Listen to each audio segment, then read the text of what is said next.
Hello, I'm Josh Deitch in our IT Risk Advisory and Compliance group. We're going to be talking today about how to select the SOC audit that's right for you. And I'm Jared James. I am also in our IT Risk Advisory and Compliance group here at Moss Adams. Before we kick off our presentation, we do have to read some legalese here that the material appearing in this presentation is for informational purposes only and should not be construed as advice of any kind, including, without limitation, legal, accounting, or investment advice. This information is not intended to create, and receipt does not constitute a legal relationship, including but not limited to an accountant-client relationship. Although this information may have been prepared by professionals, it should not be used as a substitute for professional services. If legal, accounting, investment, or other professional advice is required, the services of a professional should be sought. So as we kick off our presentation here and talking about how to select the SOC audit that is right for you, we wanted to just provide a quick refresher on what a SOC report is, which is a system and organization controls report. And these reports are not formally required by a governing body or other, but they are increasingly being requested of businesses as a means of really providing an independent report on the effectiveness, design, and implementation of an organization's internal controls and other safeguards. And again, as a quick refresher here, there are 3 different kinds of SOC reports. And each one of these SOC reports is designed for a specific purpose. So when we look at a SOC 1 report, these types of reports are really to assess the internal controls over financial reporting. And the control domains that fall within a SOC report are usually transaction processing, as well as the supporting IT general controls that may support the systems or other applications that support that transaction processing. The audit focus of these reports, or the subject matter, is the control objectives, which are defined by the service organization. So these really could vary widely across the board, depending on the nature of the operations and business that the service organization is providing. We see that the distribution of these types of reports, it is restricted to users of that system or those services, and as well as their auditors. When we look at a SOC 2 report, this is really to assess the internal controls for compliance or operations. We see that the control domains that fall within the SOC 2 cover things such as infrastructure, software, people, procedures, as well as data.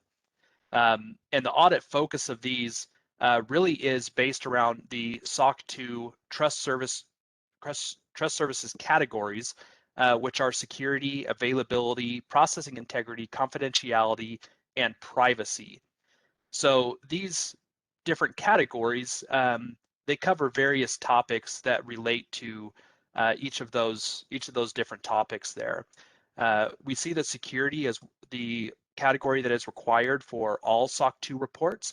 And then those other 4 in availability, processing integrity, confidentiality, and privacy are elective. The service organization can choose if they include additional principles or categories or not, depending on their business line and what might be applicable to them or not. And again, for this type of report, we see the SOC 2 reports are restricted reports. These are really meant for users of the system, auditors, or other specified parties that may have a need to know or understand the risk associated with the internal controls of that service organization. And then finally, we have a SOC 3.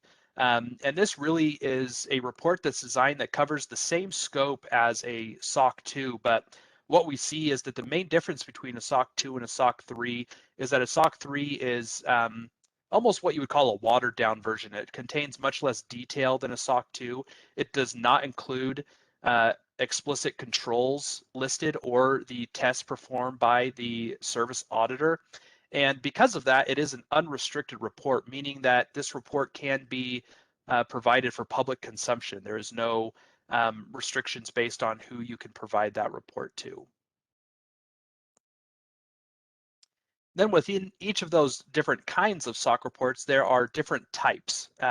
So if you hear common references to we need a SOC 2 Type 2 report or a SOC 2 Type 1 report. Those different types really refer to what is being covered in that SOC report as far as scope. So when we talk about a Type 1 report, this really examines controls at a point in time. And a Type 1 report could be for either a SOC 1 or a SOC 2. And again, these types of reports are really only looking at the design and implementation of controls.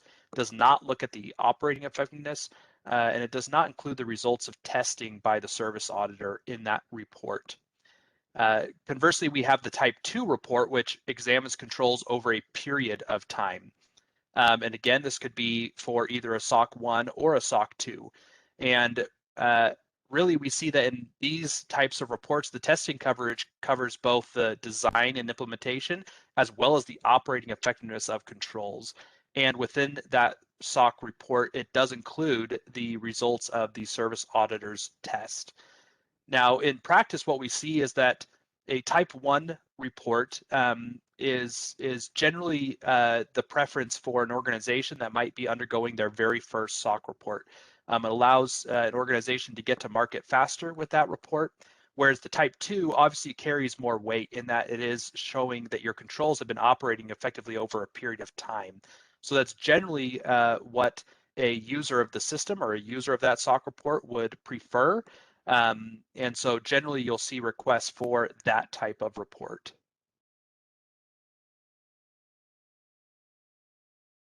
All right, and then looking at what is a SOC 1 report and the nature of that. So going back to what Jared pointed out and highlighted around the intent of those internal controls being focused over the financial reporting, that typically these reports are going to be intended to meet the needs of the user entities as well as the auditors of the user entities' financial statements.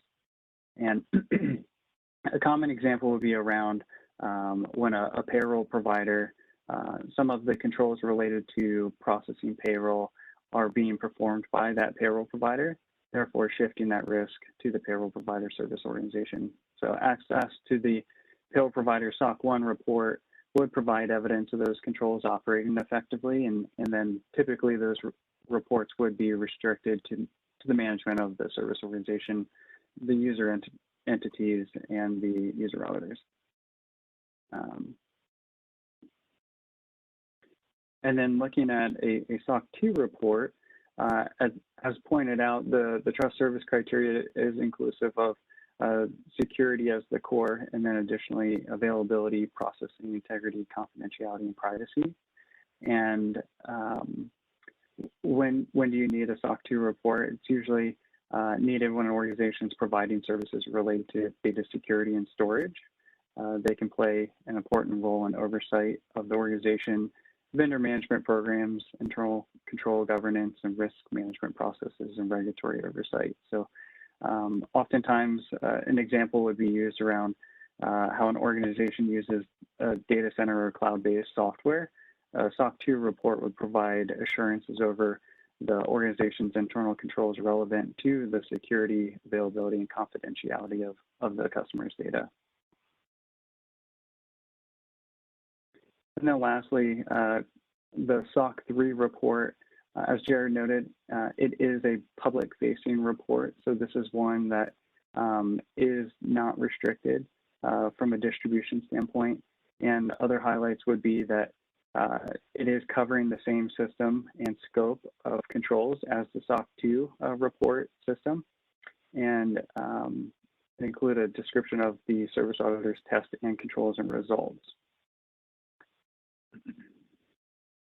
And oftentimes, because it's not restricted and public facing, it will be available on the website of the customer itself. So when we look at the differences between the SOC 1, SOC 2, and SOC 3, thinking about how do you know what type of report you need, this would be something where we work with companies a lot of times really trying to navigate the expectations of their customers and the industries that they serve, and what report would make sense based on the maturity of their environment. And along those lines, the considerations there really come back to, are you trying to get a SOC 1 report that's serving the financial component and centered around the control objectives and has a limited distribution type of a report, or are you looking more for a SOC 2 that's going to be specific and catered to the ASCP's trust service criteria and how that's met, and whether or not there's the expectation for it to be a public distribution report would be really identifying whether or not you'd be looking to get that additional SOC 3 report. And with that, we really thank you for your time, and we would welcome any questions that you may have, and you can reach out to Jared or I, and we are looking forward to hearing from you.